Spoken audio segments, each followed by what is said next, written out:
السلام علیکم، آپ دیکھ رہے ہیں مبشر لقمان یوٹیوب چینل. میرا نام مبشر لقمان ہے اور آج کی تو ساری آپ لوگوں کو ڈیٹیلز اب پتہ چل گئی ہوں گی کہ کتنے ووٹ کس کو ملے. چیئرمین سینٹ جو ہیں وہ سنجرانی صاحب بن گئے اور ڈپٹی چیئرمین سینٹ جو ہیں وہ افریدی صاحب بن گئے.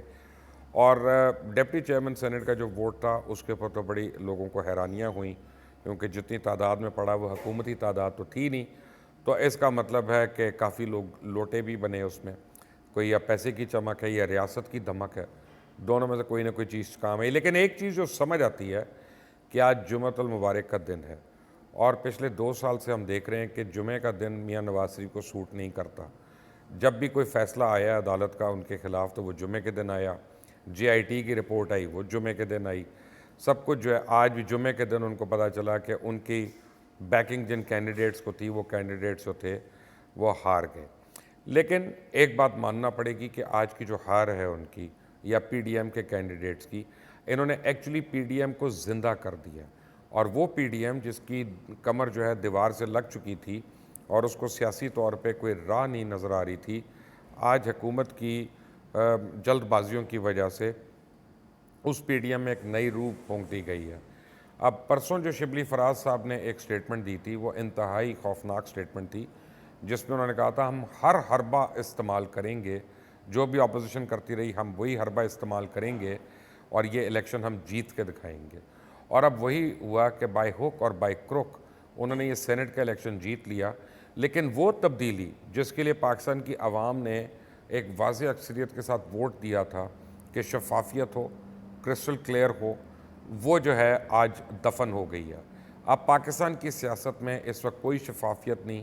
مائٹ از رائٹ، زور جو ہے اس کی جیت ہے اور وہ ہمیں نظر آ رہا ہے. اگر این اے 75 کا الیکشن ڈسکا میں پی ٹی آئی آرام سے کنسیڈ کر لیتی، اگر یہ چیئرمین سینٹ اور ڈپٹی چیئرمین کا کوئی ایک الیکشن یہ کنسیڈ کر لیتے تو پی ٹی آئی کے پاس پاکستان میں بہت بڑی تبدیلی کی ایک سند ہوتی اور وہ کلیم کر کے کہہ سکتے تھے کہ ہم نے اس ملک میں پہلی باری حکومت میں ہوتے ہوئے، پاور کے ہوتے ہوئے الیکشنز میں دھاندلی نہیں ہونے دی، زور زبردستی نہیں ہونے دی اور ہم نے ڈیزرونگ کینڈیڈیٹ کو جیتنے دیا. لیکن اب ان سے یہ کریڈٹ اب ان کو کوئی اس بات کا نہیں دے گا. پی ٹی آئی کی حکومت کو اگلے چند دن میں بڑے سیریس مسائل آنے شروع ہوں گے. جیسے آپ کو پتہ ہے ابھی بلاول بھٹو نے بھی پریس کانفرنس کی، مریم نواز جو ہیں ان کی بھی آپ نے سن لی جو خبریں انہوں نے دیں ٹویٹس وغیرہ کے تھرو. لیکن 17 تاریخ کو، پہلے 15 کو اور پھر 17 کو آپ کو بتاؤں یہ 2 دن بڑے اہم ہیں، اپنے کیلنڈرز میں مارک کر لیں. پی ڈی ایم جو ہے اپنا نیا لایا عمل دینے جا رہی ہے اور یہ جو لانگ مارچ جس کا میں آپ کو بہت دن سے کہہ رہا ہوں، یہ لانگ مارچ اب ہو کے رہے گا. اور اس وقت میرے پاس ایکچول خبریں ہیں کہ سندھ سے آلریڈی پیپلز پارٹی کے لوگ جو ہیں وہ پنجاب کے اندر آ گئے ہیں، ان کے منتظمین جو ہیں، اور وہ ارینجمنٹ جو کر رہے ہیں وہ 35,000 سے لے کے 50,000 کے درمیان جو ہے صرف سندھ سے لوگ ایکسپیکٹڈ ہیں. یہاں پہ بلوچستان سے 5,000 ایکسپیکٹڈ ہیں. مولانا فضل الرحمان کا تو کلیم ہے وہ کم از کم 10 لاکھ لوگ لائیں گے. میں کہتا ہوں 1 لاکھ بھی اگر وہ لے آئیں اور پھر نون لیگ کے پنجاب سے اگر کوئی ایک سائزبل میجورٹی نکل آتی ہے تو انہوں نے جی ٹی روڈ اور موٹر وے دونوں کو چوک کر کے رکھ دینا ہے. اور یہ حکومت کے لیے اتنا آسان نہیں ہوگا اس کو ڈیل کرنا. مجھے یہ لگتا ہے کہ اگر ہم کسی کانفرنٹیشن کی طرف نہ پڑ جائیں، کیونکہ اگر ہم کانفرنٹیشن کی طرف گئے تو پھر یہ جمہوریت کی بساط جو ہے یہ لپیٹی جائے گی اور پھر کسی کے ہاتھ کچھ نہیں لگے گا. لیکن ہم اب پوائنٹ آف نو ریٹرن پہ پہنچ گئے ہیں.